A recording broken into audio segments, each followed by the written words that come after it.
What's up, Guardians? Welcome back to Pleeka. Today we're talking about Guardians of the Galaxy Volume 3. Now, I completely forgot that the last time we saw the Guardians was Thor Love and Thunder. I just completely forgot about that because they were so insignificant in that movie. But that being said, that doesn't even matter for this.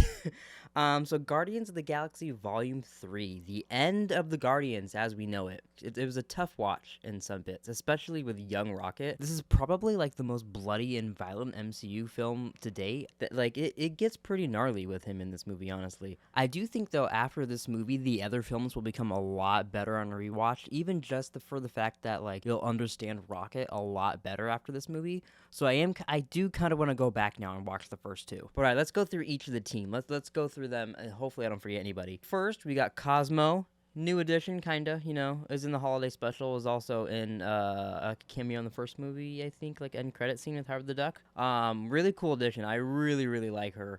Especially with the whole good dog, bad dog kind of thing, the whole movie. That was one of my favorite ongoing jokes. Nebula, I really, really dug. Honestly, I kind of wish we got a lot more of her. She was kind of the Gamora role in this movie a little bit for some parts. But I really liked that it ended with her just like taking care of all these kids and everybody from nowhere, from the holiday special and from this movie, and like now her and Drax are just in charge of these people, being kind of mom and pop together. That's really sweet. I really do like that. Unfortunately, we probably won't ever see that, at least the Drax side, because Dave Bautista is clearly done with Marvel, at least unless James Gunn does another thing. There's a lot of people on this team now. We got Star-Lord. He ends with his grandpa because Mantis gives him like a little bit of advice to maybe go check him out. They kind of hinted that a lot in the movie, so you're just expecting the whole time for them to eventually go there. Once they started mentioning that, I thought that was the scene where he says get in the fucking car, but that was when they were on what was that called? What was that Earth called? Fuck, I can't remember. They went to another Earth in the movie, and it was something Earth, and I just can't for the life of me remember what it was called. But when they were there, I totally thought it was gonna be normal Earth, and he was gonna be like taking his grandpa's car or something. So I was waiting for that the whole movie. It is interesting that his name is the only name at the end. The legendary Star-Lord will return. I know Chris Pratt said he'll come back, like, if it makes sense and all this stuff. Groot and Rocket, they're the new, like, leaders, I guess, mostly Rocket, of the new Guardians of the Galaxy. It's them, Kraglin, a little girl that they saved, and somebody else, but I can't remember who was there, honestly. But yeah, they're the new Guardians of the Galaxy, and it ends with them running off to like save these town folks that can't help themselves from like a stampede coming in. That's pretty cool. I kind of hope we do get like, I don't know what movie it would be, or even like if it was like a Marvel special presentation, but I would love to just see the Guardians as a different team pop up in something else, or even just see the Ravengers, because we have Sylvester Stallone in this with all the other crew from the last movie. That was really cool. Even Michael Rosenbaum looked way better as the glass. I don't know. It's like the guy made out of diamonds or glass or whatever. It literally looked like him. That was really neat. I don't think Miley Cyrus was the head anymore with the Ravengers. I know she was in the end credit scene or other parts she was in Volume 2. But yeah, I would love for them to pop up, or the new Guardians team. Just a lot of people from this universe. I hope we get another holiday special from them. Even if James Gunn doesn't do it, it would be a lot better if James Gunn did it, obviously. But I would take more random Guardian stuff. I saved Gamora for last because a lot of the movie I just didn't give a fuck about the Gamora and Star-Lord storyline. It went through Infinity War to Endgame to Thor Love and Thunder, and now this. Like, it's been years. I know she's dead. I watched the movie. I saw Thanos kill her. The best part of that is, like, the elevator scene when Star-Lord describes it. But other than that, I was just like her. I was just so over him bringing it up, and I know in real life, if that was going on with you, that'd be a thing you'd bring up all the time, especially if you were with the person, like an alternate version of them. But oh my god, that was the one part of this movie that on a rewatch, the beginning is just gonna be so slow to me with all those scenes. But all right, now that I got that was a big fucking long thing of where everybody ends up. So now let's get into the actual movie. So they're at nowhere. Rocket's really sad. He's walking around with his Zune? Rocket's really sad walking around with a Zune. He's listening to music. It's going through the speakers of nowhere, all this shit. Boom. Fucking Will Poulter shows up as Adam Warlock. And, that also, I guess, was a little bit of... Adam Warlock was the other dude on the team with Rocket. That was the one I forgot. Sorry about that. He grabs him. A whole fight happens. He ends up hurting Rocket pretty bad. That sets up the movie for them to basically keep going to these locations to either get something to fix Rocket or find a guy, and it leaves them to shenanigans here or there. But that's the basic movie. And then they get revenge. Don't kill him, but then I won't shoot you and kill you. But they let his ship explode and kill the High Revolutionary. I'm assuming. Maybe he made it out. I'm not sure. There's not really a whole lot of story in this, honestly, but the characters really make up for that. So like, it doesn't really matter all that much. It's just a pretty basic story. So if that does bug you, probably gonna annoy you in this, but I got past that. But it's like with the story, I wish they would have used Adam Warlock a little better. Sorry, I had to let my dog in. She was crying. All right, back to Guardians. Where was it? Oh yeah, Adam Warlock. I wish they would have used him a little better in the movie. I felt like he was kind of like, I wouldn't say wasted, because all of his scenes I really did enjoy, but ultimately it really led to nothing unless we see him in the future show up again with these new Guardians. But he was just kind of a mama's boy in the beginning, and then was just stupid and a baby. And I wish they would have used that more of him being like a baby Superman, kind of like a baby golden Superman.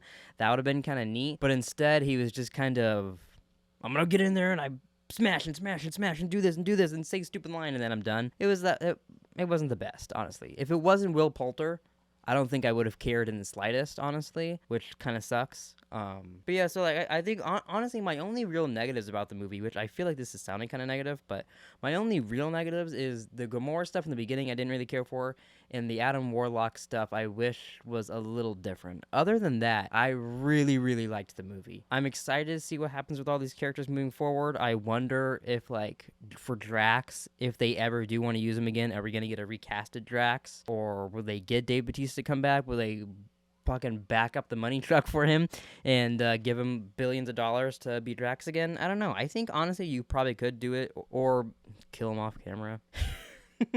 As much as I love Drax, if he doesn't want to come back, whatever. Groot was really cool. There was like a whole kind of running joke in the movie, and I don't know if I took this whole thing wrong. Let me know in the comments if I did or not. But there's like a whole running joke where like Groot will, I am Groot, and then they all understand him and they say a whole thing. And at one point, Gamora is even like, are you guys just like making up words that like you think is going on? Like, what is going on here? And then by the end of the movie, he says, I am Groot, and she completely understands him, and it kind of catches her off guard, and she's like, oh my god, I understood this. And then at the end of the movie, he was like, I fucking love you guys. He didn't say fucking, but he's like, I love you. We're family, whatever. I love you guys. But like, we understood Groot, and my mind was a little blown because I was like, wait, did I just understand him, or I realized that makes me sound like I thought he said I am Groot and I understood it. But like, is that supposed to mean that now on when Groot talks in the movies, us as the audience will understand him, and it'll be Vin Diesel speaking real words in the movies or shows and whatever he's gonna be in? Because if so, that's really neat. That I really did dig. I already discussed the end credit scenes because that's just kind of like where everybody gets left off. I thought there would be a little more. I thought we'd see a little clip of everybody, like where they've moved on, like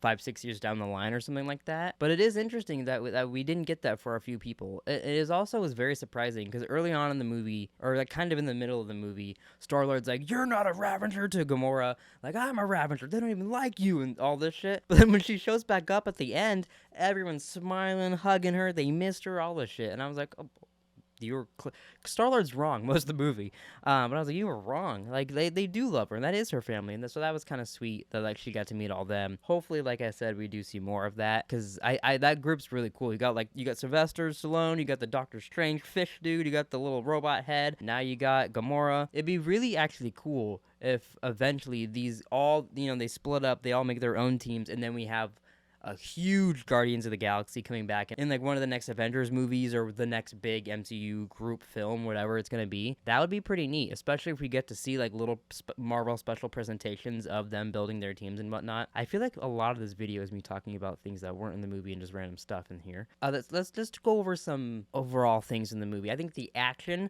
was very, very cool, especially there was a little hallway, like kind of slow-mo scene of them. Like, you get some Groot action, you get some Gamora action with her, so you just get a little bit of everybody doing something, which was pretty neat. But yeah, there's that slow-mo scene that was really, really cool. You get some really cool Will Poulter fight scenes in the opening with him kind of one-on-one fighting all the Guardians a little bit together. One of my favorites though is when Star-Lord and Groot first meet the High Revolutionary, and Groot has all the guns hidden in him. He pulls out like 8 arms and starts shooting at all the people, and he uses his stuff as a shield to shield Star-Lord. That was really cool, seeing them team up like that together. It was kind of like their little Rocket and Groot moments. That I thought that was really cool. I thought it was shot very well. Everything about it was really cool. The practical effects in this, like the masks and makeup and all that, even visual effects, best in the MCU in a while. Let's see how this.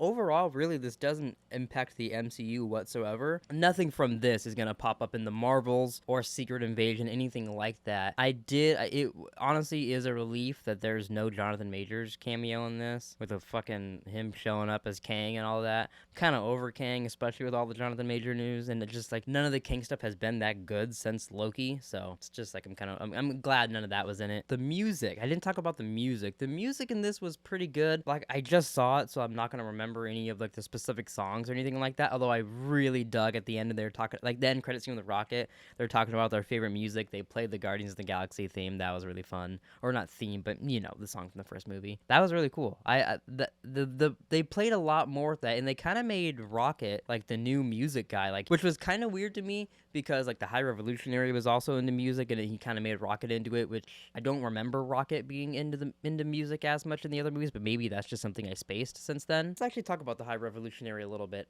From what I heard before the movie came out, is that he'll be like the villain of the MCU that you want to die the most. You fucking hate this guy, and I will say he's a piece of garbage. What a dickbag. I mean, fucking, he's making planets and then killing everybody. I'm not making planets, but you know, he's putting everybody on these planets and then killing everybody like an asshole. He's doing all this shit to little tiny Rocket Raccoon looking so cute, and he's just I mean, on the bright side, he gave them intelligence and they can speak and all these other things, and then unfortunately, because of that, Rocket helped him make it even better. He did make a Teenage Mutant Ninja Turtle kind of thing, which was really creepy. It was done very well with him. I really did like, I mean, I didn't like the High Revolutionary, but I liked the story. I thought he was able to be such a dickbag that even like his own people tried to turn on him in the end. But it will be interesting if he comes back, because like we just saw him laying on the floor after they took his face off, and like it was a little, it was kind of Red Skull-ish a little bit, except not so.